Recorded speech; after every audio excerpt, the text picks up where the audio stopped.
6 மாதத்துக்கு முன்னாடி என்கிட்ட ஒரு பேஷண்ட் வந்தாங்க. ட்ராவல் பண்ணிட்டு ட்ரிவாண்ட்ரம் ஏர்போர்ட்டில் வந்து இறங்கினாங்க. ட்ரிவாண்ட்ரம் ஏர்போர்ட்டில் வந்து இறங்கின உடனே டக்குன்னு மயக்கமாயிட்டாங்க. ஒன்றும் பண்ணலை, கொஞ்சம் நேரம் படுத்திருக்காரு. அவரே ஆட்டோமேட்டிக்காக எந்திரிச்சிட்டார். அதுக்கப்புறம் நல்லா ஆயிட்டார். நல்லா ஆன பிறகு என்கிட்ட வந்தார். சார், இந்த மாதிரி மயக்கமாயிட்டேன், என்ன காரணம்னே தெரியல அப்படின்னாரு. மயக்கம் சிங்கோப்புன்னு சொல்லுவோம். சிங்கோப் வந்து ஒரு இம்பார்ட்டன்ட் சிம்டம் தான். அதுக்கு வந்து சாதா ஒரு சின்ன ரீசன், சாதா தலைச்சுத்தலா கூட இருக்கலாம், இல்லாட்டி ஒரு உயிருக்கு ஆபத்து வரக்கூடிய வகையான ஒரு தலைச்சுத்தலா கூட இருக்கலாம். இப்போ வந்தாலே நம்ம வந்து ஒன்று ஹார்ட்டுக்கு செக் பண்ணி பார்க்கணும், இல்லாட்டி மூளைக்கு செக் பண்ணி பார்க்கணும். மூளையில் ஏதாவது பிரச்சனை இருந்தாலும் மயக்கம் வரலாம், ஹார்ட்டில் பிரச்சனை இருந்தாலும் மயக்கம் வரலாம். ஸோ ஹார்ட்டுக்கு செக் பண்ணி பார்ப்போம்னு சொல்லி அவருக்கு செக் பண்ணி பார்த்தோம். இசிஜி எடுத்தோம், எக்கோ எடுத்தோம், எல்லாம் நார்மலாக இருந்துச்சு. ட்ரெட்மில் நடக்க விடும்போது அவருக்கு கொஞ்சம் இசிஜியில் கொஞ்சம் சேஞ்சஸ் வந்துச்சு.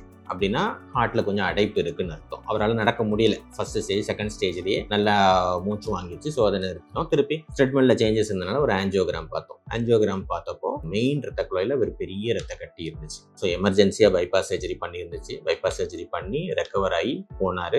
இந்த மாதிரி மயக்கங்கிறது ஒரு காமன் சிம்டமாக இருந்தால் கூட சில சமயம் அது நமக்கு வந்து ஒரு பெரிய டிசீஸை உள்ளே இருக்கிறத காமிக்கலாம். டக்குன்னு மயக்கமாகி டக்குன்னு ரெக்கவர் ஆகினா கண்டிப்பாக நீங்கள் ஒரு நல்ல ஃபிசிஷியன்ட்ட காமிச்சிங்கன்னா அவங்க எல்லாத்தையுமே ரூல் அவுட் பண்ணுவாங்க.